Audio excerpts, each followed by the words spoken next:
नमस्कार दोस्तों, स्वागत है आप सभी का आपके अपने YouTube चैनल पर। आज हम लोग JSSC के द्वारा स्नातकोत्तर शिक्षक प्रतियोगिता परीक्षा 2023 का जो नियमित भर्ती है उसके बारे में जानेंगे। आप सभी जान रहे हैं कि ये वैकेंसी पहले भी 2022 में आ चुकी थी।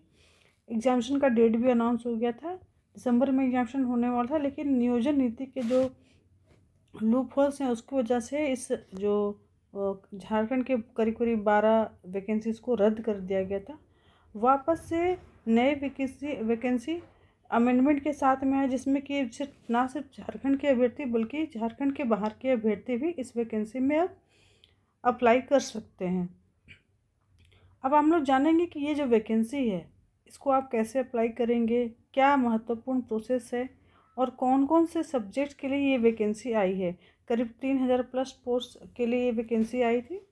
और अब तो पहले जो कंपटीशन था उसकी वजह से अभी जो अमेंडेड नीति है उसकी वजह से आपको कंपटीशन भी काफ़ी बढ़ गया है। तो हम लोग रजिस्ट्रेशन प्रोसेस और बाकी चीज़ों के बारे में ना जानते, सबसे पहले ये जानेंगे कि जो नियमित नियुक्ति है, सीधी भर्ती है, कितने पोस्ट के लिए आई है, कौन कौन से सब्जेक्ट के लिए।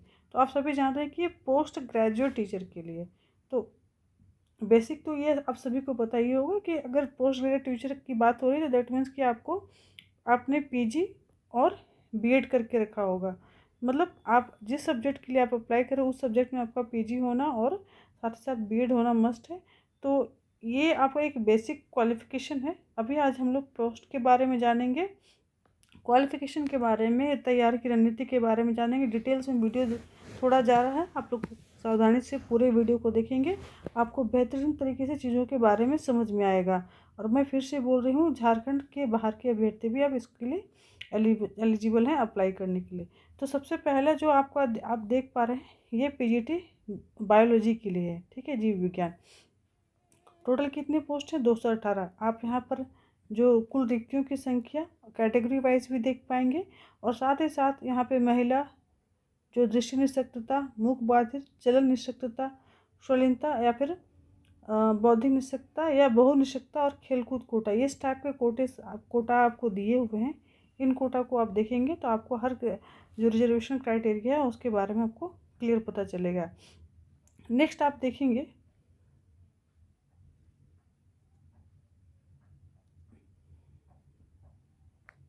केमिस्ट्री। पीजीटी केमिस्ट्री में आप 227 पोस्ट देख रहे हैं। इसमें भी आपको बायोलॉजी की तरह आपको क्राइटेरिया दिए हुए हैं। आप देख पाएंगे कि आपको अलग अलग कैटेगरी वाले अभ्यर्थियों के लिए अलग अलग पोस्ट है, रिजर्वेशन भी दिया हुआ है। फिर आप देख पाते हैं ज्योग्राफी में टोटल 164 पोस्ट हैं। नेक्स्ट है हिंदी में 163 पोस्ट है। इकोनॉमिक्स में 167 पोस्ट है।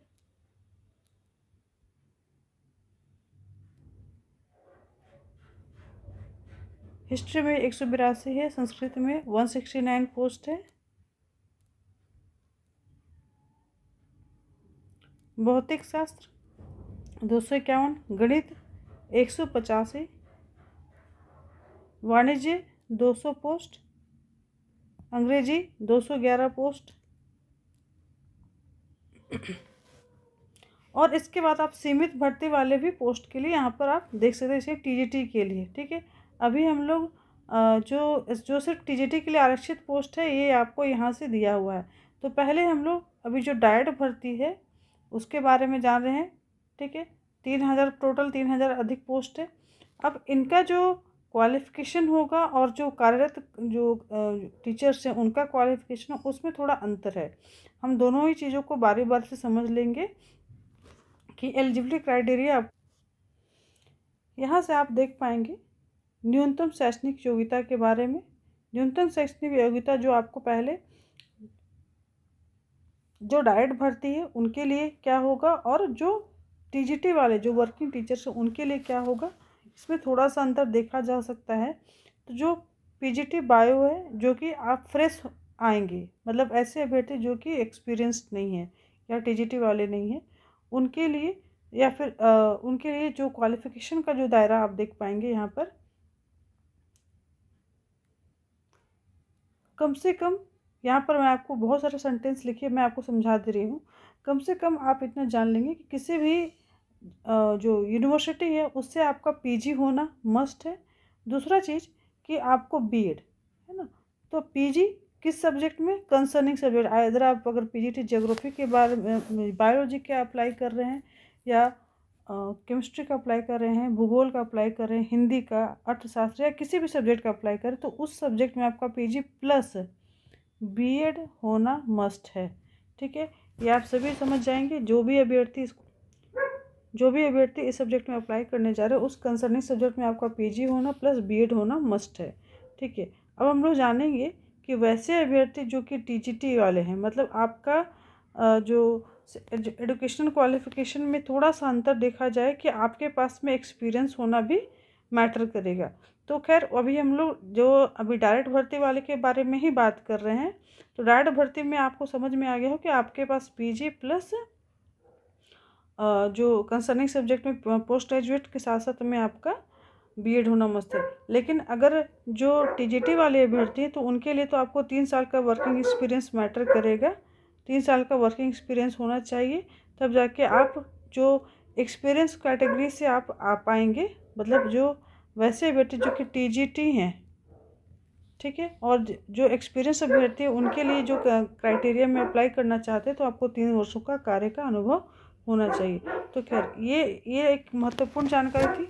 अब रहा एज के बारे में बात करेंगे। तो अन्य वैकेंसीज की तरह ही इसमें भी आपको मिनिमम जो आपका एज बार होगा वो 21 ईयर्स होगा। अनारक्षित और आर्थिक रूप से जो कमज़ोर वर्ग लोग हैं उनके लिए जो एज होगा वो 40 होगा।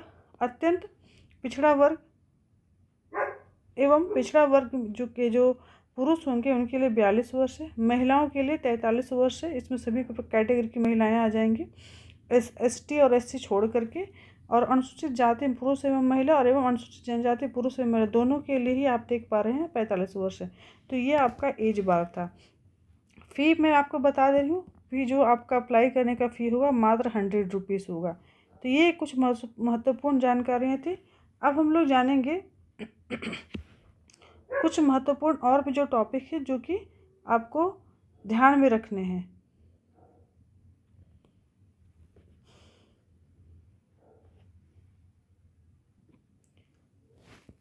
ये टॉपिक हो जाएगा आपको जो ऑनलाइन अप्लाई है वो आप कैसे करेंगे। तो पहले आप सभी जान लेंगे कि जब ऑनलाइन अप्लाई करने की प्रक्रिया में आप आवेदन जो पत्र भरना है उसके लिए आपको वेबसाइट jssc.nic.in पर जा करके ऑनलाइन एप्लीकेशन फॉर PGTT-CE 2023 को क्लिक करना है और उसके बाद अपना रजिस्ट्रेशन करना है। रजिस्ट्रेशन प्रक्रिया जब आपका पूरा होता है तो आपको मोबाइल फ़ोन और ईमेल पर आपको आपका जो पंजीकरण रजिस्ट्रेशन नंबर प्लस पासवर्ड भी आ जाएगा, जिसको आपको नोट करके रख लेना है फॉर द फ्यूचर एस्पेक्ट। मतलब बाद में आपको फिर इसकी आवश्यकता बार बार पड़ ही सकती है। इसके बाद देखेंगे आपका जो लॉगिन आईडी और पासवर्ड जब आपको मिल जाएगा तो आवेदन का जो हर पृष्ठ है आपको सेव करते जाना है। मतलब आप बेसिक इन्फॉर्मेशन जैसे जैसे आप भरते चले जाएंगे। सबसे पहले तो आप शुरुआत में रजिस्ट्रेशन के टाइप में अपना नाम, ईमेल आईडी और कॉन्टैक्ट नंबर और बर्थ डेट आपने भर दिया होगा। उसके बाद आपको एजुकेशनल क्वालिफिकेशन और बाकी चीज़ों को जब आप भर लेते हैं तो उनको सेव और नेक्स्ट कर लेना है। इसके बाद में आपको फिर से लॉगिन करके जो फ़ी है, परीक्षा शुल्क है, उसको जमा कर देना है। और एक चीज़ और ध्यान रखेंगे, जो परीक्षा शुल्क होगा ये आपको नेक्स्ट डे को होगा। मतलब आप जिस दिन आप सारा डिटेल्स भरेंगे उसके एक दिन बाद आपको परीक्षा शुल्क जमा कर पाएंगे। तुरंत जमा करेंगे तो नहीं हो पाएगा। इसके बाद में आपको एक दिन बाद में फिर आपको लॉगिन करके आपको अपना फ़ोटो और सिग्नेचर को अपलोड कर लेना है। तो ये कुछ महत्वपूर्ण जानकारी थी। इसके बाद फिर से आप देखेंगे कि आप लास्टली जब फॉर्म फिलअप कर लेते हैं तो एक बार फिर से आपको अपना रिव्यू कर लेना है कि आपका जो फॉर्म है, आपने जो भी सूचनाएं दी गई वो आपको क्लियर है। ये सारी इन्फॉर्मेशन फिलअप करने के बाद में आपको एक मौका दिया जाएगा 10 मई 2023 लेके 12 मई 2023 तक में आपको लॉगिन करके अपना जो भी करेक्शन वगैरह करना हो वो आप कर सकते हैं। तो ये इतना करने के बाद में आपको एक तरह से फाइनल जो फॉर्म फिलअप करने का प्रक्रिया है वो कंप्लीट हो जाएगा।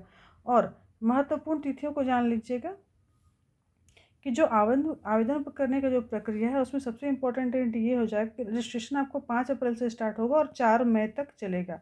ठीक है, और जो फ़ी है आप 6 मई तक भुगतान कर सकते हैं। फ़ोटो सिग्नेचर 8 मई तक आप भर सकते हैं। 10 मई से 12 मई तक आपको लॉगिन करके कोई भी मिस्टेक से एरर है उसको आप जो करेक्शन है वो कर सकते हैं। एग्जामिशन डेट के बारे में बात करें तो चूँकि ऑलरेडी ये एग्जामिशन ये जो आप जो वैकेंसी है ये 2022 का था, इसका अभी तक एग्जामिशन लेकर के रिजल्ट भी आ चुका रहता, लेकिन नियोजन नीति की वजह से इसमें जो करेक्शन हुआ उसके बाद में ये वापस से फॉर्म खुला है, तो अब ज़्यादा समय नहीं लगेगा। अब हम लोग जान रहे हैं कि परीक्षा का जो एग्जामिशन का जो फॉर्मेट है वो कैसा होगा। परीक्षा जो एक ही चरण में लिया जाएगा, ठीक है, सिंगल एग्जामिशन होगा। और ये एग्जामिशन होगा, इसमें आपको 2 पेपर होंगे, ठीक है। इस एग्जामिशन में 2 पेपर होंगे। कौन कौन से पेपर होंगे हम लोग जानेंगे यहाँ पर। पहला पेपर जो हो जाएगा आपका वो 100 मार्क्स का होगा। इसमें आपको जीके और हिंदी की भाषा की परीक्षा ली जाएगी। दूसरा में जिस सब्जेक्ट में आपका अपॉइंटमेंट होना है उसका एग्जामिशन होगा। आइए हम लोग जानेंगे सबसे पहले पेपर 1 के बारे में। पेपर 1 में जो जीके है उसमें आपको आप सभी अभ्यर्थियों को जो आप नॉर्मल जनरल नॉलेज है, अपने आसपास कैसे घटनाएं जो कि जिसके बारे में आपको बहुत ज़्यादा स्पेशल नॉलेज के नहीं होने के बावजूद आप उसके बारे में समझ सकते हैं, जान सकते हैं। साथ ही साथ थोड़ा सा आपका साइंटिफिक एस्पेक्ट भी होना चाहिए। दैनिक जो आपको अनुभव में आप देख पाते हैं, जिन चीज़ों का आप इस्तेमाल करते हैं उनके बारे में आपको बेसिक नॉलेज होना चाहिए। इसके अलावा झारखंड के जीके के बारे में भी पूछा जाएगा। तो कुल मिलाकर आप देखेंगे तो जीके एंड करेंट अफेयर्स। अब जीके प्लस इसमें हिंदी भी शामिल है। जीके में आपको क्या हो जा रहा है, history, geography, polity, economics, science. इसके अलावा स्टेट और नेशनल करंट अफेयर्स, याद रखेंगे स्टेट और नेशनल दोनों ही करंट अफेयर्स। और यही सारे टॉपिक्स आपको झारखंड के बारे में भी आपको पता होना चाहिए। तो जीके का दायरा काफ़ी बड़ा ही होगा। इसके अलावा कुछ बहुत महत्वपूर्ण टॉपिक्स यहाँ दिए हुए हैं। ऐसा नहीं कि आपको सिर्फ यही टॉपिक्स पढ़ने हैं। इसके अलावा अगर बात करेंगे तो बेसिक जीके का अच्छा से आपको नॉलेज होना ही चाहिए। लेकिन अभी और आगे कुछ महत्वपूर्ण चीज़ों को समझना है, ध्यान देंगे। सामान्य विज्ञान के जो टॉपिक्स आपको यहाँ बता दिए गए हैं आप देख पाएंगे। तो ये भी आपको जो दैनिक अवलोकन और अनुभव पर आधारित जो आपको सामान्य विज्ञान होता है उससे संबंधित प्रश्न हो जाएगा। फिर आप देख पाएंगे गणित से भी प्रश्न पूछे जाएंगे, आपको मानसिक क्षमता से भी प्रश्न पूछे जाएंगे, कंप्यूटर ज्ञान से संबंधित भी प्रश्न इसमें आपको आ जाएंगे। झारखंड के भूगोल, इतिहास, सभ्यता, संस्कृति, भाषा, साहित्य, स्थान, खान, उद्योग, राष्ट्रीय आंदोलन और एवं उसमें झारखंड का योगदान, विकास योजनाएं, खेल, खिलाड़ी, व्यक्तित्व, नागरिक उपलब्धियां, राष्ट्रीय एवं अंतर्राष्ट्रीय महत्व के विषय। इसके अलावा आप देख पाएंगे कि आपको हिंदी के बारे में बेसिक नॉलेज होना है। इसमें आपको अनसीन पैसेज से प्रश्न आ सकते हैं। तो ये इतना लंबा चौड़ा सिलेबस जो था ये 100 मार्क्स का पेपर 1 का था। अब पेपर 2 जो कि जिस सब्जेक्ट में आपका अपॉइंटमेंट होना है, तो पेपर 2 के बारे में आपको कौन से सब्जेक्ट हैं और सिलेबस क्या है, तो आपका जो अनेक्सर 12 लगा हुआ है इस अधिघोषणा के साथ में, वहाँ आप उसमें जा कर के अपने जो सब्जेक्ट्स हैं उनको आप देख सकते हैं। अब हम लोग जानेंगे कि आपका जो सिलेक्शन होगा वो कैसे होगा।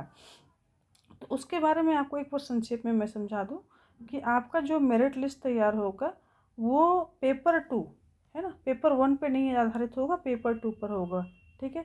मतलब जिस सब्जेक्ट में आपका अपॉइंटमेंट होना है केवल उसी पेपर का जो मेरिट बनेगा उसी के आधार पे आपका सिलेक्शन होगा। और पेपर 1 और पेपर 2 दोनों ही ऑब्जेक्टिव नेचर के होंगे, ये ध्यान रखेंगे। मतलब कि आपको 100 + 300 मार्क्स का एग्जामिशन देना, जिसमें कि 300 मार्क्स जो कि जिस सब्जेक्ट में आपको सब्जेक्ट स्पेसिफिक जो आपका एग्जामिशन होगा ये आपका मेरिट निर्धारित करेगा। और इसी को मेरिट काउंट करते वक्त में ही इसी का ही आपको मार्क्स जोड़ा जाएगा। तो इस वीडियो में इतना ही। नेक्स्ट वीडियो में हम लोग सिलेबस के बारे में समझेंगे, कुछ महत्वपूर्ण सब्जेक्ट के सिलेबस के बारे में आपको समझा दूंगी, सो दैट कि आपको थोड़ी एक बेसिक नॉलेज हो जाए कि आप कैसे तैयारी करेंगे। और नेक्स्ट वीडियो में हम लोग 2 सब्जेक्ट इकोनॉमिक्स और कॉमर्स का जो सिलेबस है उसको डिस्कशन कर लेंगे, तैयारी कैसी होगी, कौन से कंटेंट होने चाहिए। प्रीवियस में ऑलरेडी वीडियो डाले हुए हैं, आप उनको देख कर थोड़ा बहुत नॉलेज ले सकते हैं। फिर से मैं आपको एक बेसिक नॉलेज प्रोवाइड कर दूंगी, सो दैट कि आपका जो अपकमिंग एग्जामिशन है वो बहुत अच्छा जाए। और मैं फिर से बता दे रही हूँ एग्जामिशन बहुत जल्द होगा इस बार, ना काफ़ी ऑलरेडी लेट हो चुका है, हम लोग 5 मंथ डिले हो चुके हैं।